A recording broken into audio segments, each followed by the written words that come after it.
wonten dusun alit ingkang nama dusun Sidaremeng.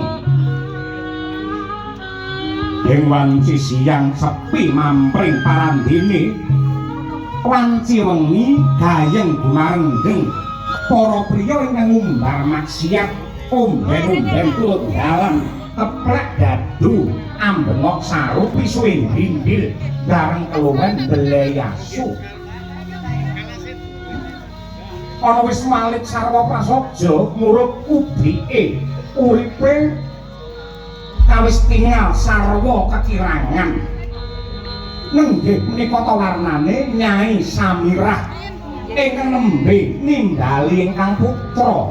Nenggih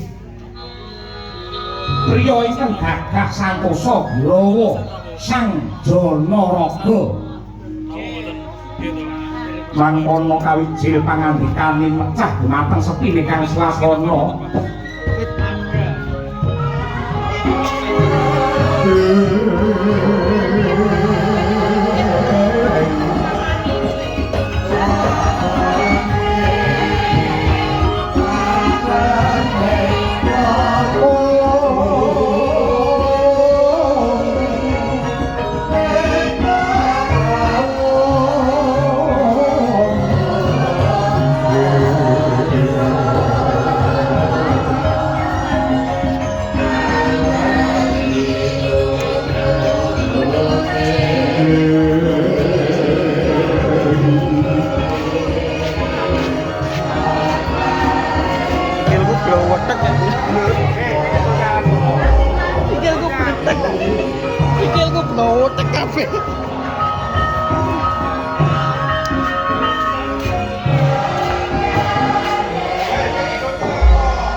Penguripan lan jatah rezeki dewi-dewi.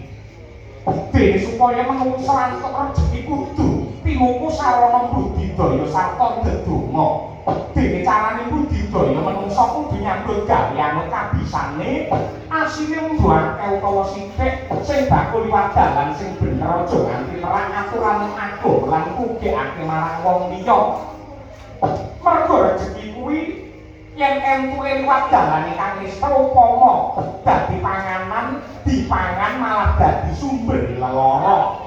Lan ora ana critane wong tumindak pesta kanthi srana budidaya utawi golek dhuwit bisa nentremake marang pikir.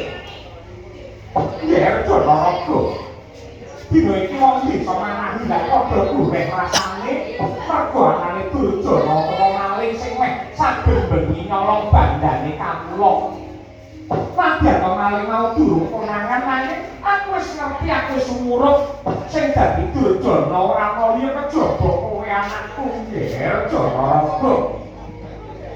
Mula dina iki aku jago kanthi banget dalaman cukup-cukupen gawe aku sing krista kaya mangkono. Wong tuwa mesti wae ora ana sing ngundang kawan anake supaya dadi maling. Dadi Durjana kuwi pisan pindho ora konangan nanging suwe-suwe mesti bakal kadenangan mergo pangeran kuwi ora bakal ngridani tindak sing culika kaya jeneng sira Janaka. Matur nuwun Simba.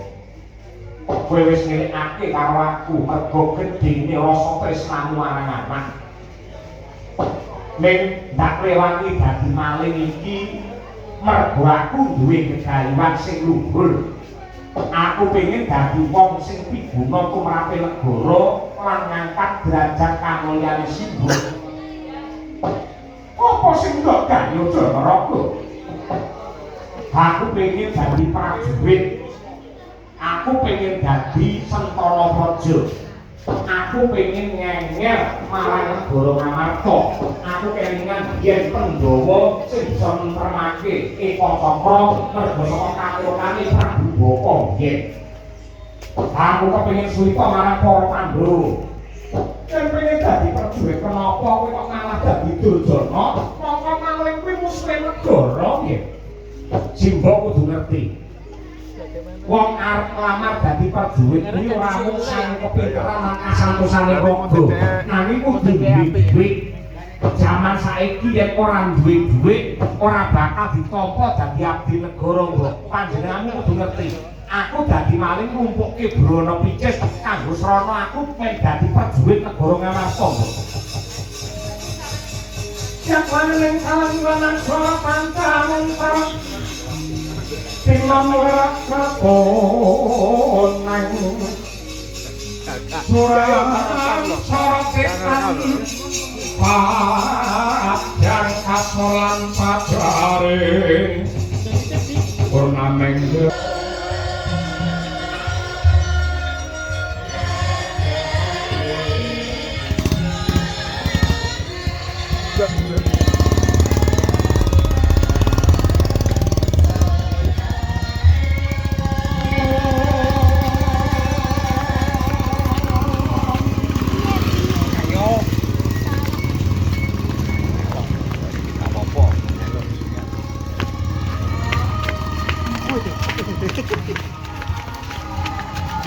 Pak, sepedane Pak. Sepedane.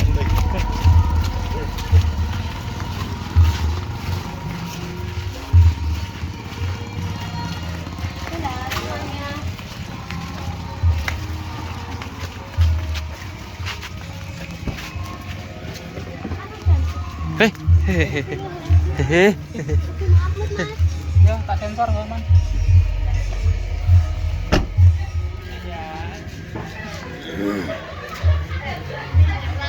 Anakku ora mbok openi iki. Anakku ora mbok openi. Anakku ora mbok openi. Lah iki udan iki balik apa ora iki? Turu kene nyabut langsung ya. Dangkrik malah di syuting pras. Loh, urung aku. Aku sesuk tanggal 21 balik.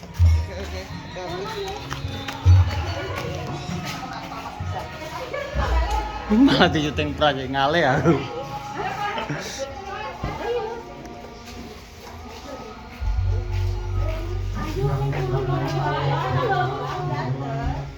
Hei, nang kene ae malah rono. Kene ae.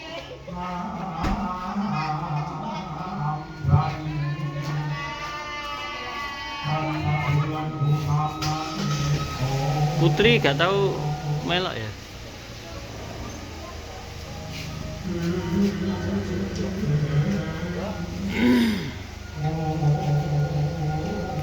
Minggir.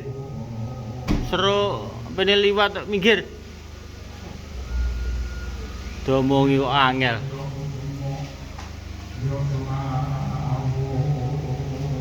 Api ya.